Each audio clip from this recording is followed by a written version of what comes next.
Chapter 11, The Happy Family. On the night that would come to be known as the night of all nights, the children ate a make-believe dinner. Unfortunately, their hunger was real, and as a result, they were noisy and misbehaving. "Be quiet," Wendy yelled finally, for she was hungry and grumpy too. "Is your plate empty? Slightly?" Slightly looked down at his imaginary plate. "Not quite, Mommy."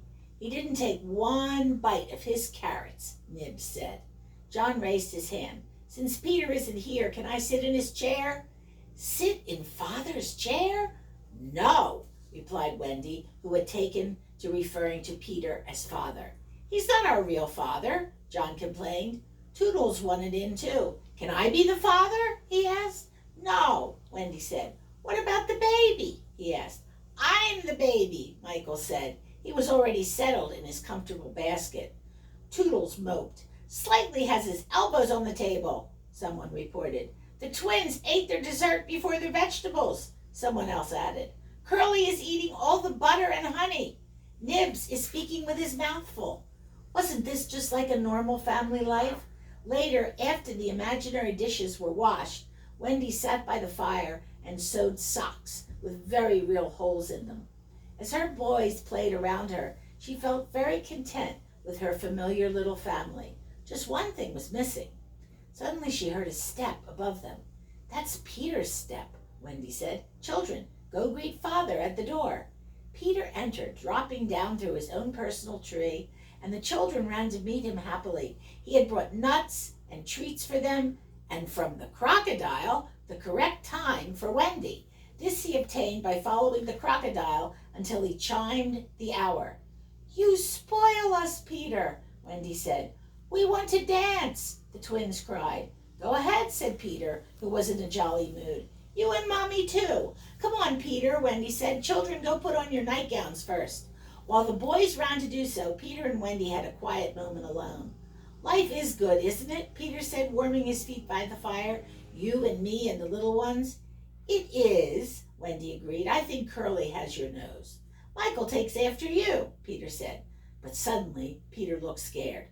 "Wendy," he said, "this is all make-believe, right? I'm not really their father." Wendy looked at him for a few seconds. "It's make-believe," she finally said. "Phew!" Peter cried. "I can't tell you how relieved I am to hear that. It would make me feel so old to be their real father." "And how do you feel about me?" Wendy asked. Peter just blinked, as if he didn't quite understand the question. Wendy sighed and went to sit at the other end of the room with her back to him. At that moment, the boys came out and sang and danced for Peter and Wendy in their nightgowns. When they had finished dancing, the boys got into bed for Wendy's goodnight story, the story that they loved best and which Peter hated. Usually when she told the story, he put his hands over his ears or left the room. Tonight, however, he stayed to listen.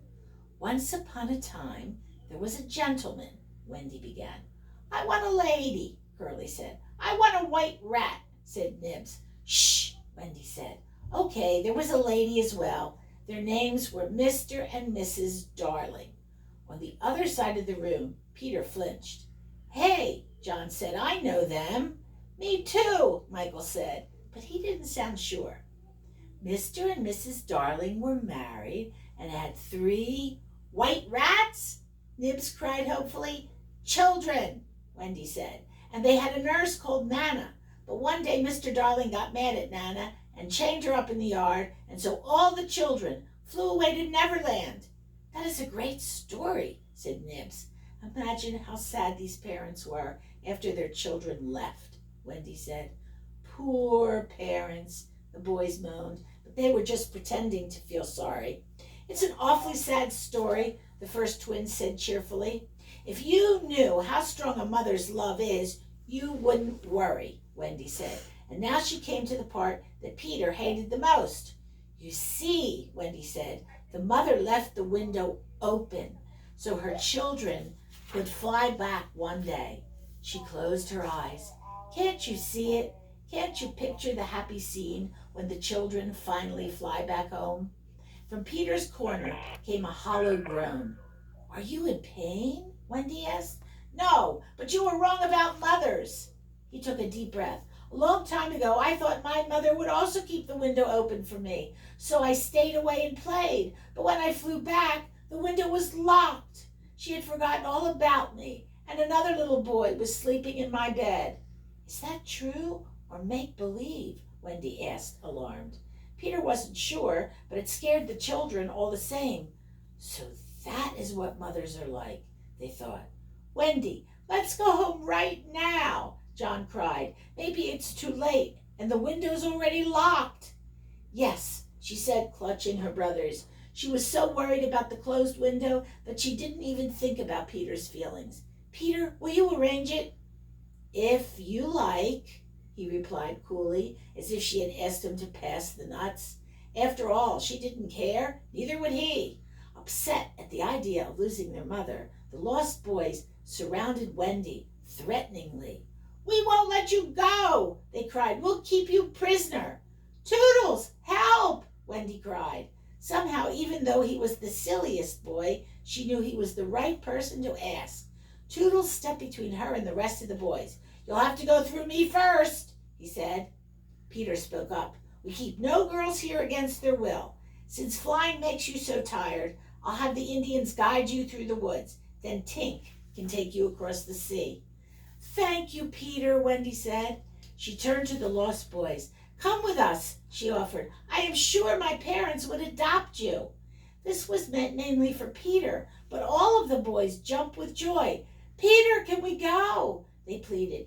If you like, he repeated bitterly, and they rushed to Pat. However, he didn't move. Go, Pat, Peter, Wendy said, her voice low. I'm not going, he replied. Then, to show that he didn't care, he skipped around the room, singing. But we can find your mother, Wendy begged. No, I don't like mothers. She would only tell me I have to grow up and stop having fun. The other boys watched this exchange nervously. Peter not coming? What would they do? Could they still go? Did they want to? Now then, Peter said, I'll have no fuss, no blubbering goodbyes. It was a pleasure to meet you, Wendy. He held out his hand formally.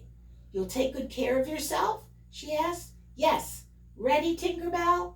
Tinkerbell groaned from her cave. She resented having to help Wendy, but at least the girl would finally be gone.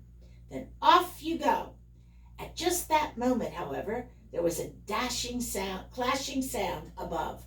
The pirates had attacked the Indians. The trip home was off, at least for now.